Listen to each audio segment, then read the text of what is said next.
If a whale is a mammal and a duck is a dinosaur, if woodlouse is a crustacean, poodle is a wolf, and according to cladistics going down the tree of life, then clearly people are fish. Hello, welcome to People Are Fish. I am Elliott, and I'm joined today by James Cook from the YouTube channel WildlifeWithCookie. James, welcome. Thanks for having me. First and foremost, I run the YouTube channel and Instagram, TikTok and all that sort of stuff under the name WildlifeWithCookie. I run around the UK and elsewhere trying to find the weird and wonderful, what I like to call animal anomalies. Things like wallabies, scorpions, kookaburra most recently, just here in the UK, thriving, surviving, and I like to showcase it. What triggered your interest and, I suppose, just knowledge of the fact that these things were in the UK? Because my only knowledge of the fact that these things are in the UK is from your YouTube channel. Well, firstly, that's good. That's you're doing I'm the glad job. that's coming across. Yeah. So I've always had a curious for the weird stuff in the world. So growing up, animals that always appealed to me the most were the ones that are a bit strange, like a platypus. I always loved the platypus, and I finally got to see one a couple of years ago. The lyrebirds in Australia as well. Just weird stuff I always had a bit of a thing for. But the actual, wanting to run around the UK and try and find these things came from watching a show from Forrest Galante. So he did a show called Extinct or Alive, and the premise is this extinct animal alive? Let's go and have a look. I couldn't do something like that, but I wanted to do something similar. So the next best thing for me was to try and find weird things that were in places that they shouldn't be. And that started with the scorpions in the UK, and then I sort of expanded on that to parakeets and wallabies. That's pretty much the inspiration, and I've just carried it forward over the years now, and it seems to be doing all right. Is there a community of people doing similar stuff? Nah. No, not really. I think it's one of those things where it's in this country, it's sort of frowned upon to get excited about a non-native animal or an invasive species.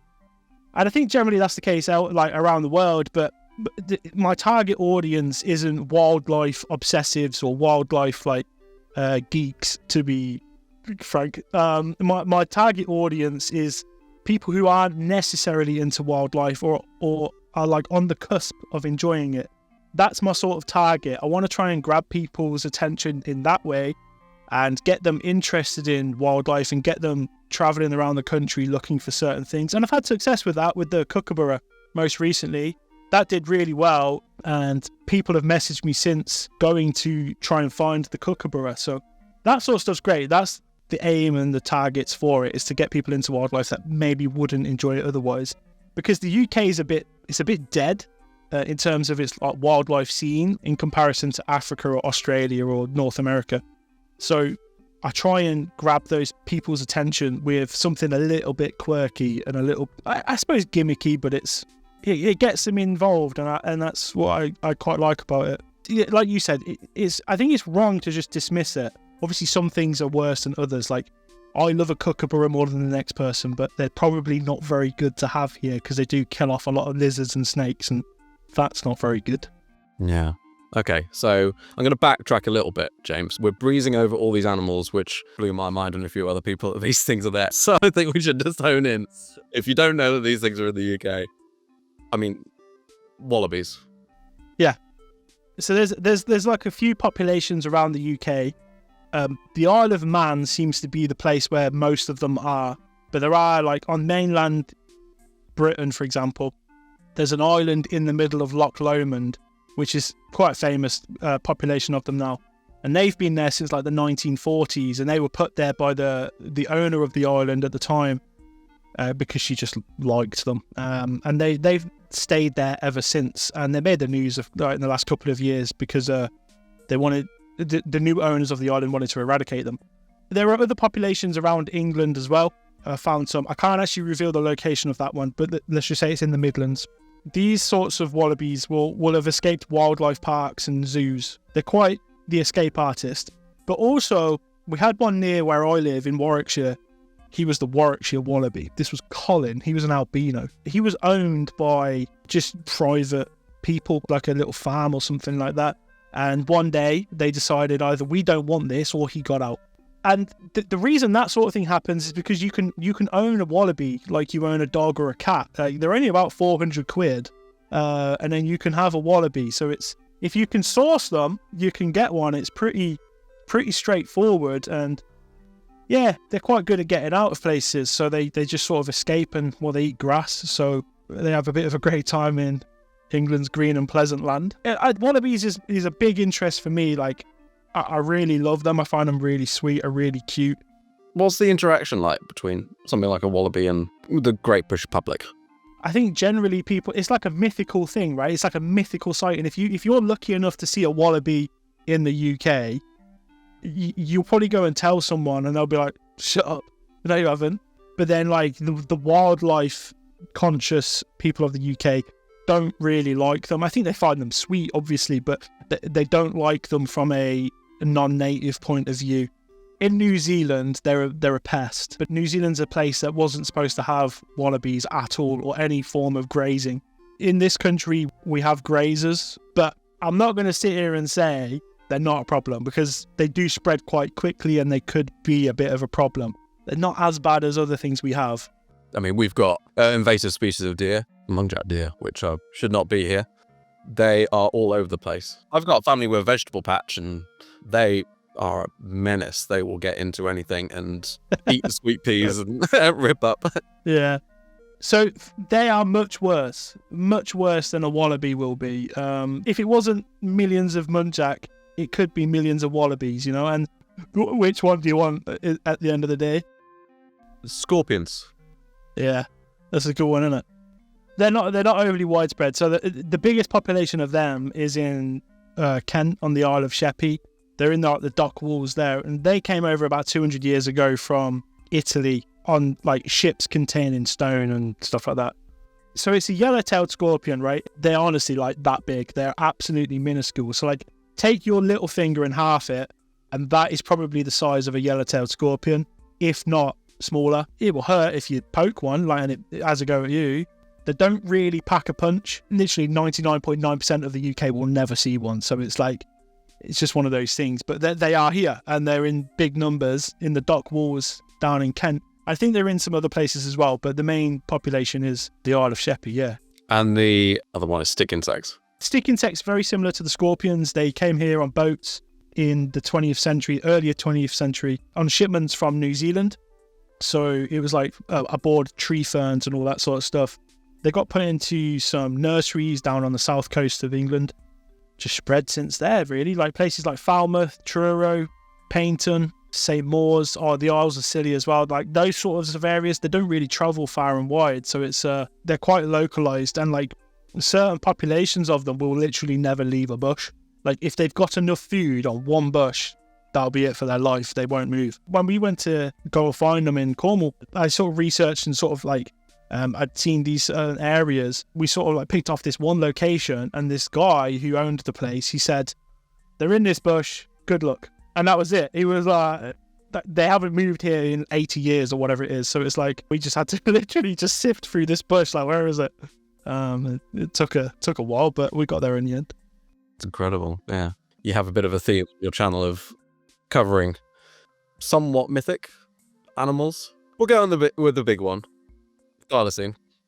Yeah, the Tasmanian tiger. So yeah, proper name Thylacine. The Tasmanian tiger is like the most famous, bar the dodo, of extinct animals. So everyone thinks the dodo's dead, right? It's one of these. It just constantly is surrounded by controversy even today. But not everyone thinks the Tasmanian tiger is dead. The last one was officially seen alive in 1936 in Hobart Zoo. Since then, there's been like no official documentation or proof that they've survived, right? You can go down every rabbit hole ever to think otherwise, which is absolutely fine. And a lot of people do it when they get involved with the extinct animal stuff. Like, if you're asking me, they probably went extinct in the 90s. I don't think the 30s was probably it, but it's just... So, like, the Tasmanian tiger, for if anyone who doesn't know, is a dog-like animal with stripes on its back, a big mouth that can open past 90 degrees, like a real wide gape to it, and it's got a backwards facing pouch, like a wombat, for example. And it's just a really weird animal, but it's so iconic when you look at it. And I don't know about you, but I feel like a great deal of sadness when I see like the old photos and footage of it. So much. I mean, you mentioned it has a pouch. Evolutionarily, it's so sad. It's like losing your other favorite animal, the duck-billed platypus. You know, this lineage of creature. It is a marsupial, same way as the wallabies or kangaroos or anything of that sort. But unlike those other animals which have filled a kind of a grazing niche, this was the only apex predator marsupial which humans have documented. And we saw it. And there's very rare video footage of it. There's a few videos. Some of it has been colorized, which is, I mean, it brought a tear to my eye watching that animal, as far as we're aware, of the time, the last of its kind, just traipsing up and down a fence in a zoo. I think it was like documented in like 35, 36, and it died in 36. But it was it's just a stunning looking creature, and like anyone listening or watching right now, I think like if you don't know about it, go and have a little look, and I think you'll fall in love with it as well. Like it looks like a dog. Like it's hard not to love. But I find it fascinating. Always have done, always will. Like it's one of those things for me. People think it's still alive, and I love that, by the way. But like I have two like keep the dreams. Yeah, pretty much. Like my head's like, no, they're gone, they're extinct, forget about it. But then my heart takes over, and it's like, no, they're still out there, believe. Like it's just one of those things I cannot let go. I don't know why. Like I said, my head tells me they're not here, they're gone. Like forget it. But like imagine the day if someone finds one roaming about Tasmania or Papua New Guinea or something like that. Momentous. It'd be lovely. Yeah. No, it's just so. My interest is very much on the natural history, evolution side of things, and just for an animal to witness it convergently evolve on something like a wolf, but have no relation to a wolf whatsoever, other than the fact that it is a mammal, and even then, completely different type of mammal, is just tells you so much about nature. And it's sad. I'm with you. It's in my heart. If we found one tomorrow, I think we'd all. I mean, I'd have you straight on the podcast, mate. but I think your phone would also be ringing. I think everyone would want. Bro, I'd be on the first plane to see it. I'd be like, I'm out of here. See you later. I'm going. They'd probably have to block flights into the country if something like that happened. It'd be utter carnage. Oh yeah, just the whole country just become a nature reserve for the Tasmanian type. Yeah, honestly, like we if lost I it was once, in you charge, can't lose it again. Like everyone out. If one of them was found, I'd be like, that's it. Planes are banned. I would liquidate Tasmania. That's it. It's done. That's it, the world's biggest reserve. All for this one little guy. No, they're beautiful. And the other big subject you touch on a few times, big cats in the UK. Oh, no. Yeah, okay. Yeah. I was just like, what's the other one? I was like, yeah, of course it is. Yeah. I've got another one. You got three. Okay. Well, I hate this one with a passion, and I wish I'd never, ever got involved with it. Before 1976, you could own any animal in the, like, just anything. If you wanted an elephant, you could have it. If you wanted a chimpanzee, you could have it. Panda, whatever you want, you could have had it. And then 1976, I think it was, came about, and the Dangerous Wild Animal Act became a thing, which meant you needed licenses to have these sort of things. So the rumor is, when that happened, people just decided to release their animals into the wild. So we're talking puma, leopards, and just any other thing. And it's thought that they survived on until present day. And there's like a big breeding population of leopards, black leopards in the UK. Now I'm fully on board with like 1975, 1976, whenever that thing came into play. For a few years afterwards, there could have been one or two leopards in the UK, or puma or something like that. I don't believe it right now. I don't know about you, Elliott, but it just doesn't make sense to me. I ain't seen them. But you're not the only one though. Like there's so many dog walkers, hikers, just walkers, photographers, rangers, conservationists. There is so much out there, like people just walking out and about with a phone or a camera or whatever it is, and no one has ever got a photo or a video of it. So it's just not a thing. But I don't know, the rumor persists, and I think there are so many people out there that they really want to believe. I've just come back from South Africa, and I've seen so many leopards an elusive animal, like a rare animal. I didn't see any black ones, but there were just some spotted leopards, right? Most of the time when I saw them, they were on the road. That would be one of the big question marks I would have in this country. We've got a lot of roads. You would be seeing like leopards on the roads, or you would see a leopard in a tree or something, and it's just not a thing. But I don't know. You can scream that as much as you want into someone's face, and they won't take it. Have you seen the fantastic viral clip of a tiger chasing down a man on a bike in India? Yeah. Like a man going down a road, he's in a forest, and then this tiger just comes out, obviously just going for the kill, just reaches for him. But you see the claw just go out, and then it's like, oh, no, missed him, and then it just runs back into the woods. Like, these animals, they're deadly, man. Like, we would... Yeah, well, yeah, and they don't necessarily hide. They would have a go. If they really wanted to, they would have a go. Like, I've seen videos of leopards attacking people in, like, India, for example. But again, they don't hide. Like, they walk up and down roads because it's easier. They leave a trail of destruction if they kill something. Like, it's just there's so many things that don't add up for them to be here, right? There's too much missing. But yeah, no, like I got involved with it a few years ago, and I wish I never had, because it's just one of the things I can't shake off, and I really wish I could. Sorry, it keeps coming up, man. You know. I'm No, sorry, no, it's all right. So what you were saying is, yes, there are big cats in the UK, and yeah, absolutely, like thousands of them. Fantastic. But like, is there fakes? Oh yeah. Big cats, but also Thylacines. I mean, you in your South Africa trip recently, you posted a video about a potentially very convincing. You weren't convinced, but it's convincing. It was close. It was good. It was good.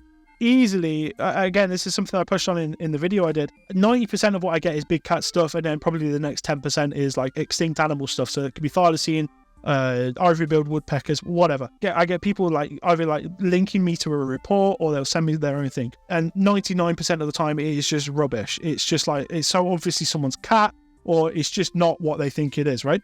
When Forrest Galante posted these photos, it was one of those where I looked at it and I was like, oh, flipping heck, like these are really good. Generally, you have like a few stages to get to the bottom of a photo. The first stage, it like, does it pass the photo test? So these photos were published, I think there was like 7 or 8 photos. 4 of them, or 3 of them, were really good, and you were like, okay, like I can't pick this apart. There was a few others which didn't look so good, or it didn't look as convincing. But again, you couldn't say it was AI, or you couldn't say it was a painting. I've done this long enough to look at these and think, okay, these are real photos. Like, this is real, but like, is the thing in the photo real? Then it's like you move on to the next step, which is like interviewing the person that's saying about this, right? And this is where it all came crashing down, because this guy being interviewed was just, it was like a walking red flag. It's pretty hard for people to believe that a kid from Milwaukee? Yeah. Minneapolis. Minneapolis found a thylacine. So yeah, just lay it out for me, please. So I was visiting Tasmania with my, hold on, let me fix my thing. It's falling apart. Okay, that's fine.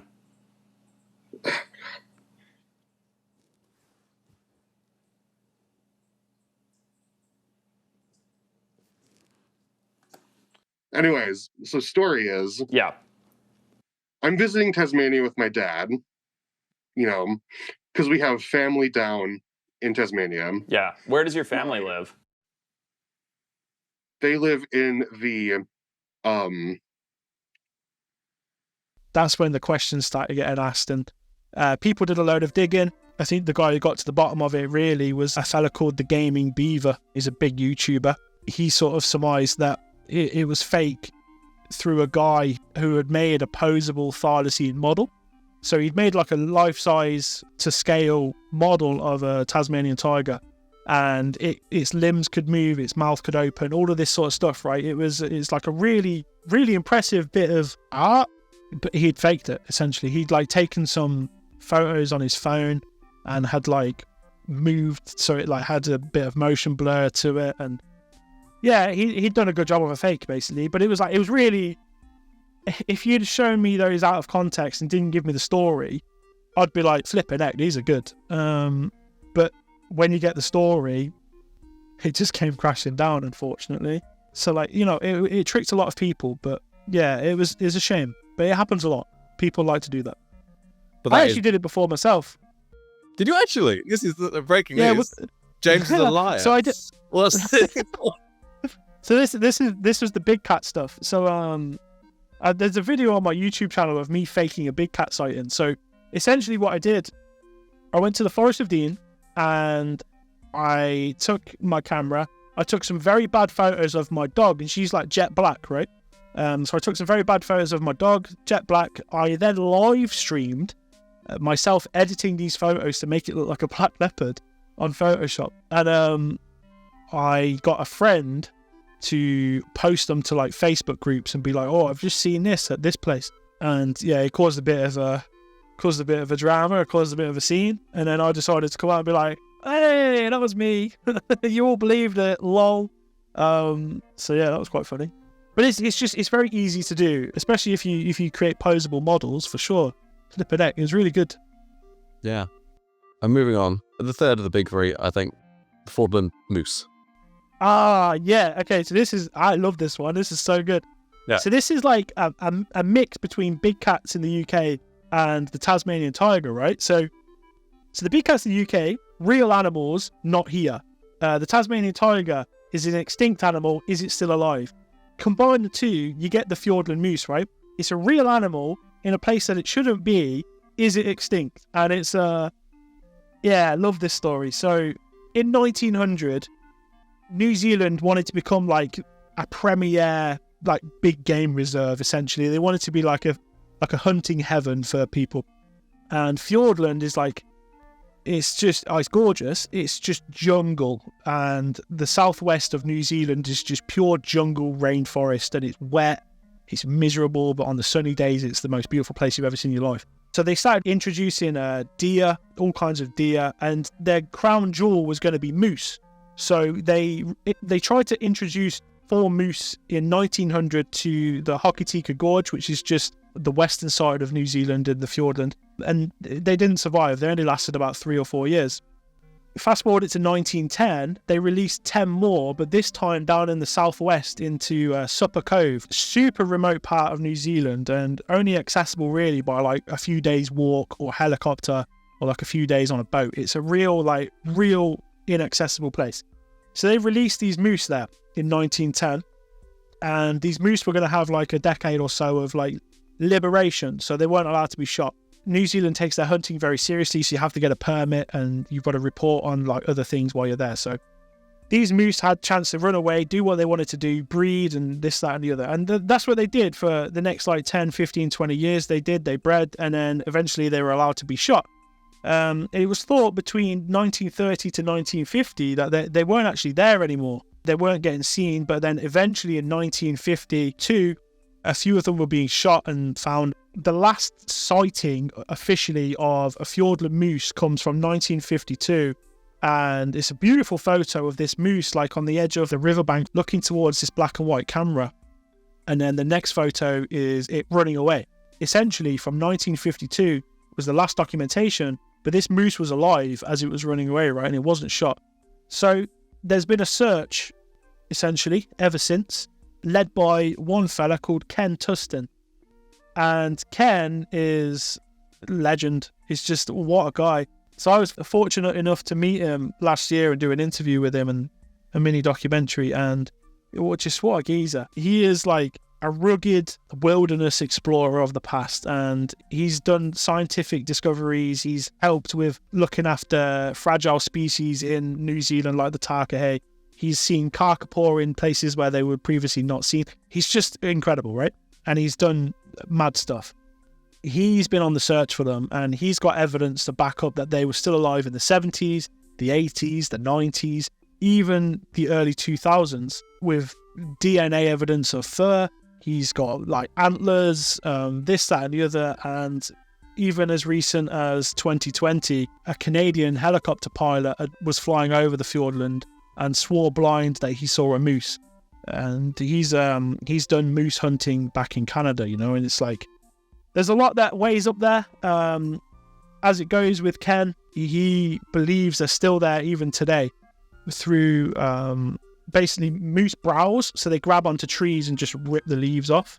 And there's sign of that still to this day, like fresh sign of it in the Fiordland. So yeah, Ken is a firm believer that they're still out there, and I have no reason whatsoever to doubt him. I think he's a wonderful guy, and I just, it's one of those stories that I would love to keep up to date with, and I would love to go on a search and get out there, but it's so inaccessible and it's so expensive.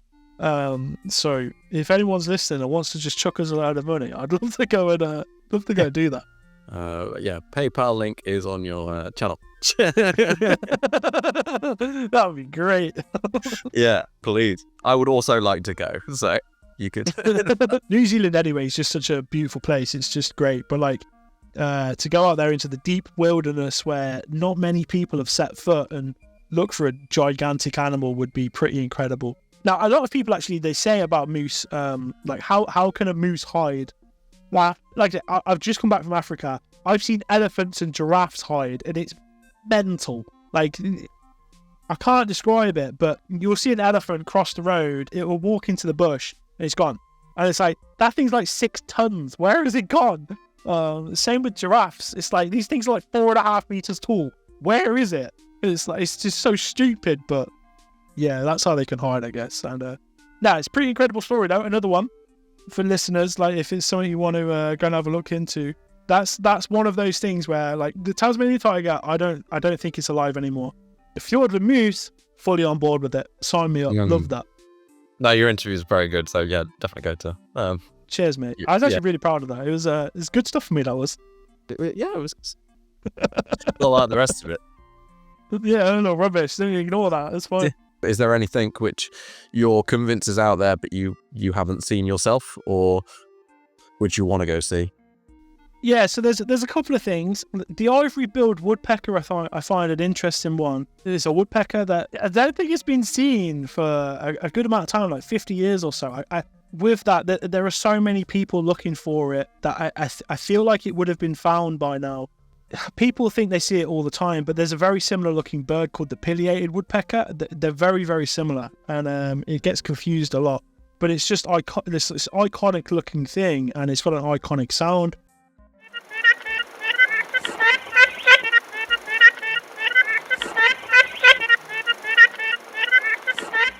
They've just sort of like dropped off population-wise, and pretty sure they're not around anymore, but there's just something about that one as well that I feel like, because it's a bird, it could still be out there. And there's quite a few like reputable people saying that they're still out there. But I'm going to go back to New Zealand, right? And there's a bird there, actually. It's called the South Island Corcacao. I loved it. It's another one of those that's presumed extinct, or maybe. So the last like documented sign of one of them was in 2007. That was the last confirmed sighting of them. But again, another animal that's just sort of like dropped off in New Zealand thanks to like invasive predators and a mix of other things. Like rats and stoats and possums have sort of like eradicated them. There's a North Island relative, and it's just such a beautiful animal. So it's like this gorgeous blue with a lovely sound to it. Oh, look at sound, it's so beautiful.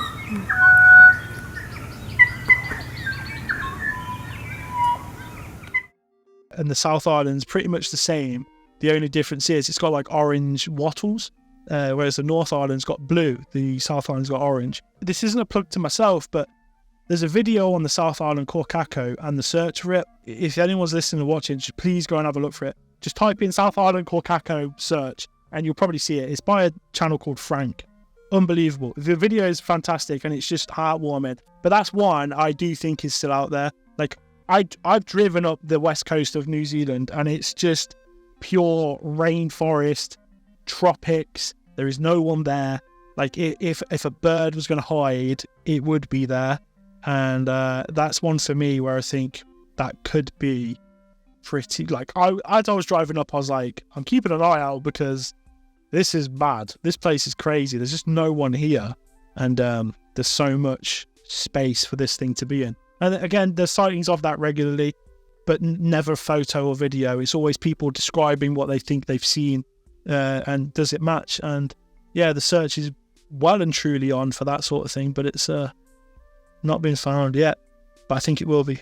There's a story on the iNaturalist YouTube channel of this student who was just photographing animals, and then just in this area where there are so many butterfly experts constantly with nets just trying to catch butterflies and see what's around, identifying insects. And then this student in a first year with iNaturalist just takes a photograph. And then just so happens that a butterfly expert is looking at iNaturalist and goes, that we haven't seen before, and it's a brand new species, and somebody just stumbles across it in this area which is so heavily surveyed. And then a bunch of men go out and try and catch it. Yeah, it does show that sometimes, no matter how hard you're looking, stuff is just hiding. No, absolutely, for sure. There's another really cool animal called the Saola. It's like nicknamed the Asian unicorn, and a lot of people are looking for that, but that seems to just vanish or disappear. And it was actually first described in, I think, 1993. It was like one of the last sort of big animals to get described. There's been searches for it ever since, really. I think 2013 might be the last time it was seen on like a camera trap. But yeah, people are still going for that, and I'm pretty sure it's still alive, but it's just like an enigmatic sort of thing, you know. And I don't know if you saw recently, I think 2022, the Black-Naped Pheasant Pigeon was found in Papua New Guinea. So a bird that hasn't been seen for 140 years to Western science. With the help of the indigenous people of the land, they found that on trail cameras. Jordan Borsmo is the guy I spoke to about it. And he's got this beautiful video of showing his camera trap to a fella called Doka, a Papua New Guinean, and they have this like really sweet, wholesome moment where they've obviously found this rumoured to be extinct animal. He shows it to him, and Doka sort of like freaks out, loses his mind, and they're both so happy together, and it's just gorgeous. And that's I think that's what it's about, you know. Like, just excitement for animals is a wonderful thing. Every David Attenborough show you ever watch is like, this has never been captured on film before. And you go, wow, like... Yeah, it's crazy, isn't it? That actually happens a fair bit in terms of like finding new species. I don't know if you heard recently about the new species of jumping spider found in Cornwall. No, I haven't, no. But I love jumping spiders. Okay, they are the cutest little guys. If you've never seen a jumping spider just observe the world around it, please do, because you can see the cogs in its head turning. They are very adorable. They are very sweet. I hate spiders, but jumping spiders are very sweet. So the University of Exeter was doing a survey of its Penryn campus, seeing what species they had around it and whatever, and they sort of caught one of these jumping spiders. They tried to find out what it was. They couldn't ID it. They cast their net further afield to Europe, and Europe couldn't ID it. They cast their net even further to the world. The world couldn't ID it. They were like, we don't know what this is. We think it might be a first, right? So essentially what had happened was, it is a world first. It's the first ever of its kind, but it's closely related to jumping spiders in the Caribbean. So not only is this thing a long way from home, it was found in the UK, but it is probably from the Caribbean. So like stuff like that I find wicked. And actually, when I did the stick insect thing, in this fella's like gardens, he has like a very lovely garden with plants from all over the world and trees from all over the world. A survey was done there on his land, and they found a new millipede that had never been before described by science. But they assume it's from New Zealand, but it's never ever been seen before, and he just dug it up in this fella's garden in Cornwall, and it's from the other side of the planet. I find stuff like that amazing. Yeah. I mean, like I mentioned, I go bug hunting. Sometimes there's just big gaps in the data. Like, I got into woodlice recently. Don't ask how or why. I just did. They're really cool. They're little crustaceans that live on land. I find that very cool. But of course, nobody goes looking for these guys, apart from me. So you're picking up a log and you find a little species of woodlouse, which just like, I haven't seen one that looks like that. It's small and a different color, and it's got a weird tail. Like, what's that? And then it turns out you're the only person this side of the UK who's logged it. And you're just like in this data black hole of this species can't possibly be here. It's like, no, it is. Just nobody's paying attention because it's a woodlouse. Like, Yeah, There is a bit of that for sure. There is a bit of that, especially with the smaller things, because I think most people's focus is either birds or mammals, right? And which is fine. But yeah, the little bugs sort of get swept under the carpet, I guess. Yeah. You've travelled a bit. Travel stories. Where have you been? What have you seen? Well, I've been to Australia and New Zealand a few times, but most recently I was in South Africa, and I had a blast. Like Africa, this is going to sound weird, but Africa has never been that high on my list, or like that. It's never really been on my radar as a place to go. Because we have big cats in the UK. You're like, why would I bother That's going? it. Well, there's no bother, you know what I mean? Like, No, they're here. Don't worry about it. But I put it down to perhaps every zoo in the country's got lions or elephants or, you know, the African animals. So I've just sort of grown up and never really been that interested. But I got the opportunity to go, so I was like, yep, cool, let's do this. And now Africa's probably my favourite place. I absolutely loved it, right? But there's a few interesting things that happened there. We stayed in this camp, which is open. So anything can come in, it can walk through, do what it wants, right? There's a swimming pool on the camp. Now, this didn't happen while I was there, but one day they did find a crocodile in the swimming pool. They have also found hippos in this swimming pool, and very regularly, actually today, I saw the elephant had been drinking out of the swimming pool. So they've got a resident elephant, it's called Chip, and he sort of like comes through every now and then and drinks from the swimming pool. I didn't realise how much of a problem to humans elephants were. I just thought they were these really sweet, massive creatures. No, I'm wrong. They are very, very much big and potentially aggressive and dangerous, right? So we're talking about an animal that weighs 2 to 3 times more than a vehicle. They can flip it if they want to. And on many of occasions when we're doing these drives, you have to stop for the elephant because the elephant is the big dog and it knows it's the big dog. So it puts on a bit of a show for you and it tries to get you to go away. Countless times we were mock charged by elephants. And that, if you've never had that happen to you, is terrifying. They shout at you, they throw dust on themselves to make themselves look bigger, they shake their heads, they throw their trunk about. They're a very intimidating animal, and I thought it would be the cats. I thought the lions would be scary or the leopards, but no, they couldn't care less. And if anything, lions are wimps. Like, if we were sat looking at lions probably 10 meters away, and if one of us would have got out of the vehicle, I'm certain that they would have run away. But if you'd have done that to an elephant, you'd have died. Do you know what I mean? It's like, the elephants are crazy, but no, the stuff I've seen in Africa is mad. So snakes everywhere. I watched an Afrikaans man barefoot try and kick a snake out of the road. It was like, this snake's like 3 meters long, and he's just trying to shoo it out of the road barefoot, and it's it's just mental. Yeah, no, there's snakes everywhere. We actually had a centipede, and this is disgusting. So this centipede was, I mean, stretch out your hand like that. It was as long as your hand. It was disgusting. I know centipedes are bad, right? I know they're bad news. So I know they're probably venomous and they're probably going to bite, right? So the guy I was with, Jacob, we were just in our lodge one day. Jacob's gone to the toilet.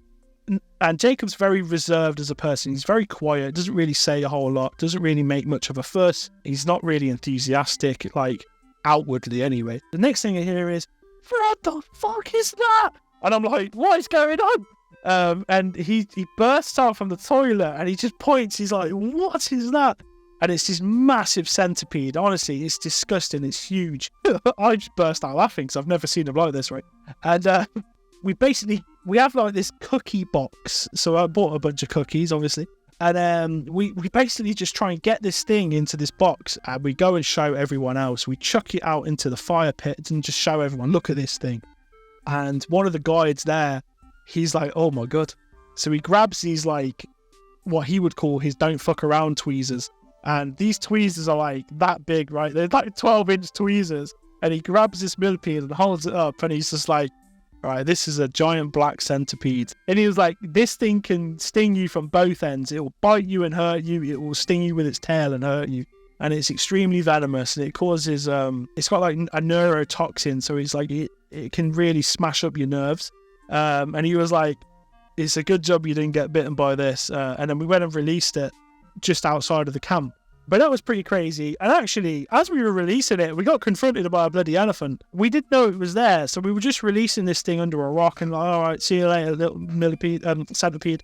And then we look up, there's a bloody elephant, and we're like, oh no. It's like, you know, Chris Pratt in Jurassic World, where he's like, sort of like this, the velociraptors, like, you said. So I had the field guide in front of me, like, he was like, right, get behind me. And he was like, hey, Mr. Elephant, hey. And then, like, the elephant's like, he throws dust on his head, he shakes himself, and he's walking towards us. And, like, I have to listen to the guide. I'm there with my camera, like, I don't like this. And he's like, don't move. And I'm like, okay. And this elephant walks towards us. And basically, when that happens, if an elephant walks towards you, you have to stand still to let it know that you're not going to move. If you start moving back, it will keep coming, and it will get you out of there. It might even run at you, so it's quite dangerous. So he was like, whatever you do, don't move. And he's like, hey, Mr. Elephant, hey, we're not going to do anything, we're just going to go. And he's like thrashing about and like giving it all of that. And then eventually he's like, okay, yours are all right. And he walks off. If this does ever happen to you, I hope it doesn't, but like if you're ever on foot and you meet an elephant, just stand your ground, and just try and go somewhere else. Like I say, you are not winning the fight, so there's no point. But yeah, you can't. It sounds mental, but you can't look to be intimidated against an elephant. You might feel it, but you have to stand still and just sort of let them do their thing and maybe back off slowly. But it's scary. I've had 2 instances within 5 minutes. I'm like, well, I could have died from this centipede. And then I get like stood up to by an elephant. And I'm like, oh my God. Basically, I don't think I'd survive in Africa on foot. It's just the place is carnage. There's just stuff everywhere. And like, we were chatting about this actually. Like, if we got dropped off like 2 miles away from the camp, would we make it back alive? And it's like, oh, I don't think I would. There's just stuff everywhere, like black mamba snakes, elephants, lions, hyenas, which are scary, ugly, African wild dogs, you name it. It's just, there's just stuff there and it's everywhere. It's mad. I'm very jealous. I haven't been. I mean, yeah, terrifying. But I haven't done Africa yet. I'll get to the continent someday, bro. No, absolutely. It's yeah, I would. It's basically just don't get out of your vehicle. It's great. Don't go for a hike. Like, go for one. No, yeah, don't do that. No, that's mental. That's suicide. That is. But no, it's honestly, it's a great place. I really, really enjoyed the time there, and I'm forever thankful to African Impact it was who invited me out. It was just wicked. I loved it. Is there anything else you want to say before we close up the chat? If you want to see some weird animals in the UK, go and have a look at my YouTube, Instagram, or TikTok. But apart from that, I'm all good. Yeah, go and have a look at a Tasmanian tiger. It's pretty cool, isn't it? Yeah, that's the takeaway. I'm gonna say that at the end of every podcast. Like, just if you haven't seen it yet, just go and have a look at it. It's great. It's so good. Yeah, it's amazing. James, thank you, mate. Really appreciate it. No worries. Thank you for having me on. It's been fun.